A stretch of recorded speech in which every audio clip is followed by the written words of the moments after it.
So we're going to kick off the talk here now. So this is a joint talk between the early graduate group and the Division of Neuropsychology. So welcome Dr. Sarah Clarke, Senior Clinical Neuropsychologist from Beaumont Hospital, who's going to give us a nice walk through some neuropsychological formulation with a case presentation. So, thanks, Tom. Hi everybody, and thanks to the early graduate group for having me here this evening. So I wasn't quite sure, at what level kind of to go into this, so apologies if it's either too simplistic or not simplistic enough, but hopefully you'll all get something out of it anyway, and feel free to stop and ask me questions anytime, so interaction is very welcome, and so yeah, if there's something that's not clear or that you want to hear again, just put up your hand or shout, and yeah. So just to explain very briefly, I suppose, I've been working in Beaumont for a year, just over a year, and before that I worked in Headway Brain Injury Services for 4 years. Before that I worked in adult mental health in Mayo for a year and a bit. I didn't quite finish my contract, so bit wasn't 2 years, it was less than that, I know, boo. And I did my clinical training just before that in Galway, and prior to that mainly worked in research in psychology, so that's kind of the journey I took to get to this point. So I'm going to kick off, and really the plan, as Tom was saying, I'm just going to set the scene briefly just in terms of where I'm working, just to set the context, and then introduction to formulation. So what is it, why do we do it, and how do we do it? So a bit of more theory at the start, and then moving more towards how we actually go about it in the hospital setting. And then I'm going to finish certainly with one case study. If I have time, I'll do two, but I probably won't have time, I'm not really sure, but we'll see how it goes anyway. Okay, so as I say, I'm working in Beaumont, this lovely hospital, and this is my team. No, not really, but our team is much better looking than those guys. So Beaumont is an acute hospital, 54 medical specialties, 820 beds, and it has, a specialist cancer centre, and also for these other disciplines. But I suppose more importantly for neuropsychology, it's the National Referral Centre for Neurosurgery and Neurology. It has one of 2 epilepsy monitoring units in the country, the other one is in Cork, or in the Republic, and it's the only centre currently that carries out WADA tests in the country, and I'll talk a little bit more about WADA tests later on. And they're mainly used in the context of surgery for epilepsy. Okay. So the types of referrals, we see inpatients and outpatients, and we get referrals from consultants, so neurology, some from gerontology, mostly neurology though, and occasionally others if there's a kind of cognitive question going on. It's primarily adults, right up to older adult, and I say primarily because there is a children's ward in Beaumont, and we occasionally do see children, even though we don't actually officially have a service to that ward. So, again, if it's something like perhaps a child coming in with a tumour, we might do a pre-surgery assessment, and but mainly the work is with adults. And the common reasons for referral would be cognitive assessment for various different reasons, capacity assessment, so trying to help determine whether somebody has capacity to make a decision, say about their care or about their treatment. Sometimes the referral question is more about differential diagnosis, so can we add to some clarity around what's going on for the patient. And a lot of our work is also psychotherapy, so it's not just assessment based, we have a lot of therapy work as well. The kind of common presenting problems would be things like progressive neurological conditions, brain injury and stroke, brain tumour, dementias, epilepsy, non-epileptic attack disorder, functional disorders such as functional movement disorder, and sometimes it's more, depression or anxiety, but occurring within the context of a medical condition. And I suppose, like everywhere working in psychology, you can get, the more routine cases and lots of much more complex cases as well. And we seem to get quite a lot of complex cases. I suppose when you're working with neurological conditions, because the brain is involved, you're going to get all sorts of different presentations and different kind of complications. So for that reason, I suppose, formulation is a really key component of the work that we do, and it's a important part in helping us structure what we do. So I'm going to talk a little bit more about that now. Really, I suppose, what do we mean by formulation? So going right back to the basics, and it's a core competency for clinical psychologists. So I know there's certainly at least one clinical psychologist in the audience. I don't know if there's any more, but so for those of you who've done your clinical training, this will be something very, very familiar to you.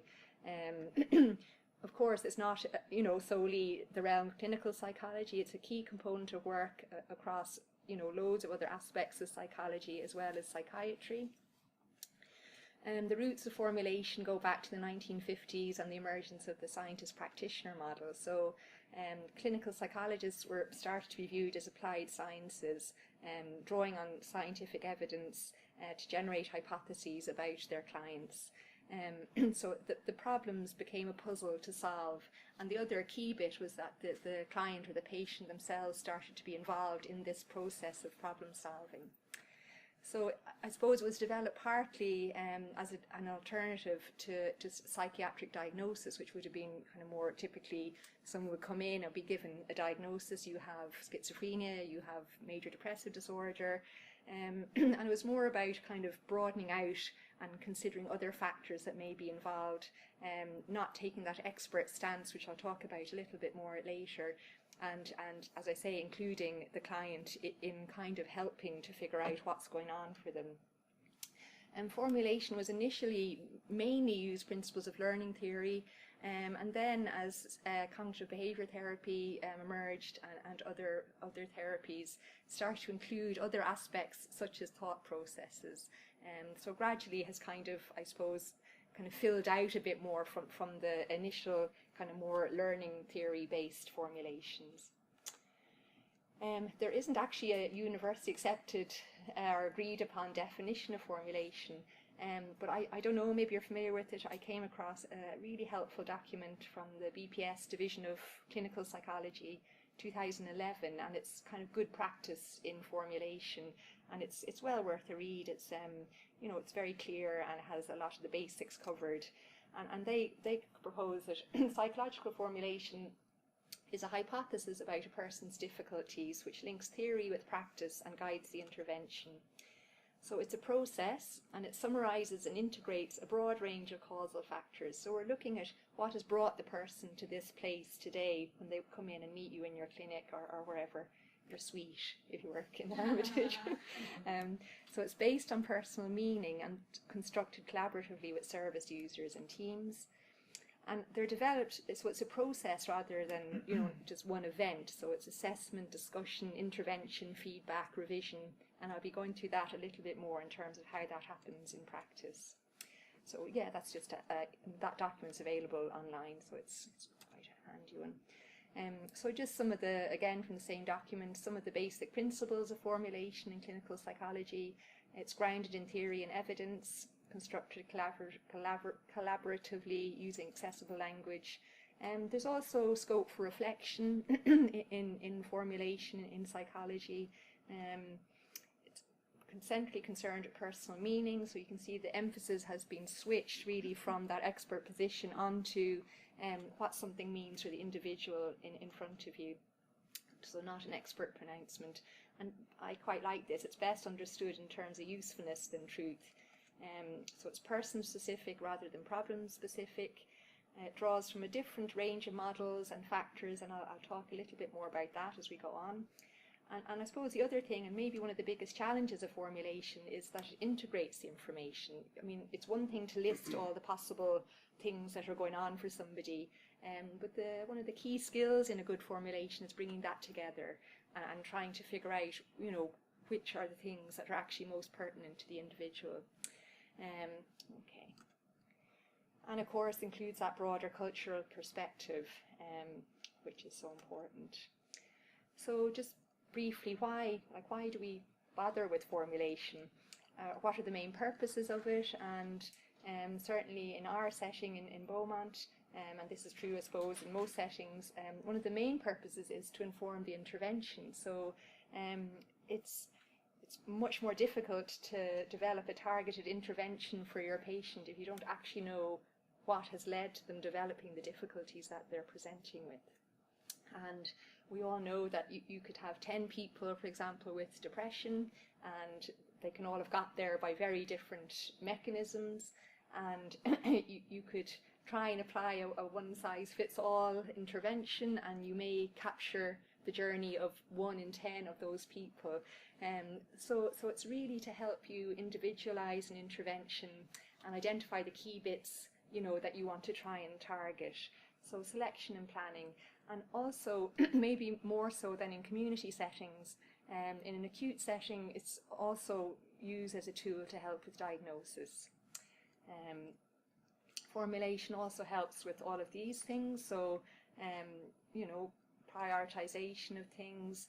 I quite like this last one. So, minimizing decision-making biases and increasing transparency. So, again, instead of the patient feeling this has been done to you, the reasons behind intervention and why you're going by a certain kind of route is made very clear, and the patient shouldn't feel that this has all been done for them on their behalf. And also that's also true for the broader team, that everyone is on the same page in terms of transparency of why we're going for a particular intervention. It can help predict responses to intervention, so we're kind of formulating that this person's difficulty has been very much affected by this causal factor. We should be able to predict if we target that factor, we should see a positive outcome. Okay, or predicting barriers to why people may not make progress, which is the next point here. Knowing when our intervention has worked. So how do we know if the intervention is successful? Ensuring the cultural bit is there. And then this other bit that sometimes gets lost, I think, ensuring both the service user and the family or whatever is in their kind of environment feels understood and contained. It can be really helpful as a clinician. Sometimes when you're in the middle of those cases and you're like, I've no idea what's going on here, it can be really helpful to go back to your formulation. It can give you a good kind of grounding again. It can help with therapeutic alliance and encourages collaboration. And the other thing which we'll see is, the formulation also includes space for the strengths and the resources that the person has, not just the needs and the deficits. It can help normalize problems and increase the service user's sense of agency, meaning and hope. So how do we go about it? Okay, so say for example I come into work and someone comes into me and they say they're feeling a bit low, and so I'm thinking, right, and I start doing a clinical history, so I'm trying to find out what might be going on here, and they may say they've been quite stressed lately. I think, okay. They may say they also have been in a lot of chronic pain, they're quite isolated, they feel very angry, they try to cope with this by drinking loads, and they've had some trauma in childhood, or maybe they're thinking their neurotransmitters are out of kilter. They may have serious illness. Is there a genetic issue? Are they unemployed? Have they been bereaved? Have they attachment difficulties? So already you kind of have all this stuff going on. You're like, God, how do I begin to put a shape on this? And it can feel quite overwhelming.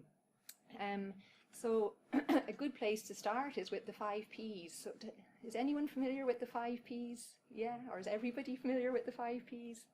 Most people? Okay, well, we'll do a bit of revision. So this is a good template in terms of organising your information. So in the centre we have the presenting problem, so that might be this person, low mood. Predisposing factors are vulnerabilities to developing low mood. So that might be, for example, if depression runs in the family, you may have a genetic predisposition. Precipitating factors are trigger events that kind of put the person over the threshold in terms of they're now presenting this low mood has become something that needs attention. And again, that could be so many different things, and in that example there, I suppose it could be something like a bereavement. Perpetuating factors are things that keep the problem going, so things that aren't helpful. So again, you know, maladaptive coping things such as maybe drinking too much, which will just kind of maintain the low mood, and then protective factors are the strengths and resources. And I suppose, you know, this is a bit I was talking about having room for, you know, the qualities and the strengths that the person has to bring into this picture. Okay, so other questions to think about when we're thinking of formulating a case is, you know, how much information do we need? Do we do a partial formulation or full? How extensive is it? And that's part of the skill, is deciding how inclusive it needs to be to meet the required purpose. So if someone already comes to you with a diagnosis, you're not having to dig around in terms of maybe getting as many background factors because the diagnosis has been established already. Whereas if it's a diagnostic referral, it tends to be a much more extensive formulation. You need a much broader range of information. And I suppose, you know, that's something you need to think about when you're starting with your formulation in terms of the referral question. You know, the other issue is integrative or single model formulation. There are loads of different models of formulation. So, for example, cognitive behavior therapy, we have the formulation of interaction between thoughts, behavior, emotion, and environment. And, you know, there's no one right or wrong, I suppose, style of formulation. And there's certainly mixed guidance about whether, you know, they should be based on 2 or more models or more simply include lots of different factors. And while not all formulations are based on particular models, they should always draw on psychological principles and evidence. So just, you know, following on that idea of a single model or an integrative approach to formulation, I suppose going back to working in Beaumont, acute medical hospital, I suppose a medical model is still alive and well, and certainly, you know, certainly much less so than maybe whatever 50 years ago, but still quite prevalent. So it's a consultant-led way of working, and the illness or medical model assumes that the primary causal factor is a biological dysfunction, so something going wrong in the physical body, and it encourages a disease-oriented approach to the patient. So the medical model is concerned with biological systems of various different types, and it really is looking to those systems for the dysfunction, and then using that as, you know, the kind of, I suppose, laying the groundwork for where the intervention or treatment should ensue. So I suppose, you know, is the medical model sufficient? And I'm sure, yeah, most people probably, you know, yeah, don't think it is. So first of all, you know, if it's a very pure medical model, you certainly can lose the psychological aspect of things, or certainly maybe underemphasized. And by psychological, of course, we mean not just emotional functioning, you know, but also cognitive functioning and all those bits that are so important. The other thing, you know, in the hospital we work with individuals mainly, but as we know, people don't just exist in isolation. We're all social animals, and you know, the medical model can unfortunately miss out some of that richness of the context that the person is living in and experiencing their difficulties. Can anyone see Wally? Yeah. Can you? Were you right? I was. Well done. That's really good eyesight. Okay, so an alternative, I suppose the model that I would use mostly is the biopsychosocial model. And I'm sure, again, you're probably all pretty familiar with this, so apologies if this is old ground. So this is just a nice quote. Every aspect of our human existence is simultaneously biological, personal, social, and historical. And in neuropsychology, we're concerned about the relationship between the brain and behaviour, but within that context of the person's environment, society, and culture. So Engel, in 1980, he kind of proposed the biopsychosocial model, and I think it's a good fit for neuropsychological formulation. And the fundamental goal of the model is to prevent reductionism, especially biological reductionism, by ensuring that we include psychological and social factors. So these are just some examples of, if we break down the biopsychosocial model, you know, biological factors can include things like, you know, family history, genetics, physical development, intelligence, constitution, which I think sounds really old-fashioned. You know, oh, she's a grand constitution. I'm not really sure what that means, but and then of course the psychological factors. So lots of them listed there. You know, there's cognition is under psychological here. You know, also of course you could have cognition maybe under biological. So you know, there's not necessarily, you know, definite barriers between these kind of columns here.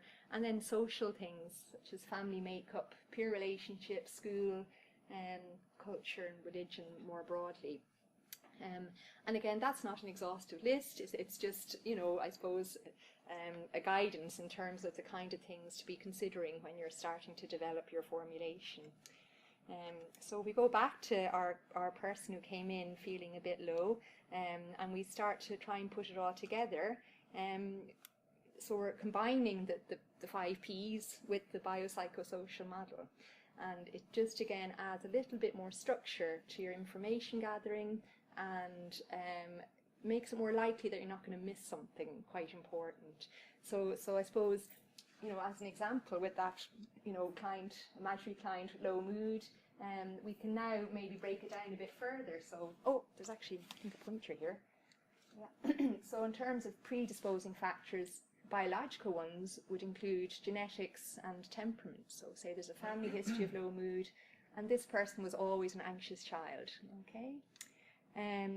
You know, we could propose that psychological predisposing factors may be attachment style, so an anxious avoidant attachment style, for example, or childhood trauma. And social predisposing factors could include isolation. If this client perhaps was a lady in her early 50s and maybe menopausal, a precipitating factor may be changes in hormones. Psychological precipitations, these are triggering factors for low mood, could be financial stress and maybe socially, you know, kind of bereavement. Perpetuating factors, you know, things like chronic pain, if there is a neurotransmitter imbalance, if you're going more for that kind of hypothesis. You know, psychological perpetuating factors, maybe things like repressed anger, addiction, and then unemployment and isolation on the social side in terms of really keeping these depressive feelings going. And protective factors, which, you know, when I showed you that slide with all the different things on it, we often forget to elicit protective factors in our clinical history. We tend to always be asking, what difficulties are you experiencing? So I think it's helpful when we're formulating, because it reminds us, okay, well, where are the positives here? So hypothetically, maybe the person doesn't have any other significant serious illness. They may be quite resilient, they may have high IQ, they may be motivated to change. These are all protective factors from a psychological point of view. And often, you know, despite social isolation, I often see, and certainly in patients maybe of that age group, having a young grandchild can be hugely protective in terms of giving meaning to the person, enjoying spending time with them. So even if the kids have grown up and moved away and there's this sense of isolation, you know, sometimes a new family member like a grandchild can be something really protective in this kind of context. Does that make sense to everybody? Okay, great. And I suppose in terms of intervention then, using the biopsychosocial model, it also kind of helps us to remember that it's not just about, you know, maybe giving an antidepressant medication. That could be all that's needed, you know, if we feel from the formulation that that's the main causal factor. But this is from a patient support group or some website, patient, and even if you think, okay, my difficulties originated biologically, the impact will still be felt psychologically and socially as well.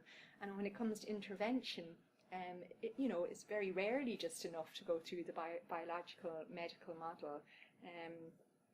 I think I think it's really important to remember that when we're thinking about our intervention. Okay. So how do we go about it? Information gathering really is the key bit to developing a formulation through a variety of methods. So I'm just going to break it down into some steps. So certainly in the acute setting, it starts off with getting the referral, and it's really important that you're really clear what the purpose of the referral is. Sometimes it can be a bit vague, so please see this patient for assessment, and that doesn't tell you a whole lot. So be really clear what the purpose is, because that will help you decide, you know, from the outset, how extensive a formulation might I be looking at here, how broad do I need to go, you know, where do I start gathering the information. For us in Beaumont, if it's an inpatient, it really starts reviewing the medical chart. So key things to be kind of taking note of is when the symptoms started, how did they start, suddenly or gradually, what course have they taken, what treatments have been tried, what has worked or hasn't worked, what isn't there, so what information isn't there in the chart, or what bits of information aren't there which makes you feel, well, this indicates that it isn't this diagnosis. So it's also always keeping in mind what isn't there as well as what is there. Really important with inpatient work, what's the current medical status of this person, what medications are they on, what's their previous medical history, and who else is involved. So is there speech and language therapy, nutrition, physio, because these can be really important sources of information. The next step is meet the patient. So initially, observations can be really important. How alert are they? What's their movement like? Their speech? Have they any involuntary movements? Speech there again. Is their behaviour appropriate? Are they fluctuating in their presentation? So this is as you're talking to them, or you know, even observing them on the ward. And then the clinical history from the patient, including, of course, initially, are they oriented and have they insight into what's going on for them? And if so, then, you know, trying to get their previous medical psychiatric histories. So basically a clinical interview, including developmental history, psychosocial history. You know, it's also very important to get collateral history, so to meet with and talk with family members. And again, this is probably more the case in inpatient work, not so much in outpatient work. And it's particularly important when cognition is impaired, and unfortunately this is quite a common occurrence in the inpatients that we'd be working with. So you know, within your formulation, it's really important to get you know, lots of different sources of information, and bring that together. And you know, history and observations from ward staff and other health professionals involved with the person. And you may also need to link in with, say, their GP and find out a little bit more about the background, or about, you know, maybe clarification around, say, the presenting problem. Another big part of formulating in neuropsychology is cognitive assessment. So the key areas, broadly speaking, that we'd be thinking of would be premorbid ability, so how the person is functioning prior to becoming unwell, their current general cognitive ability, visual and verbal memory, working memory and attention, processing speed, language, praxis and executive functions. So again, you get a whole wealth of data from your, well, hopefully from your cognitive assessment. And again, the domains you cover and the depth of assessment will vary according to the referral question and the need. And sometimes we might just do a quick screen, whereas other times we may need to go into much more depth around particular areas of cognition. Also, because you know, we're always keeping in mind the biopsychosocial, so other psychological and emotional factors, mood, anxiety, perhaps previous trauma, personality issues, emotion processing, coping style, etc. And we have formal measures to assess these, as well as through clinical interview. So all the time you're building a picture and trying to integrate it.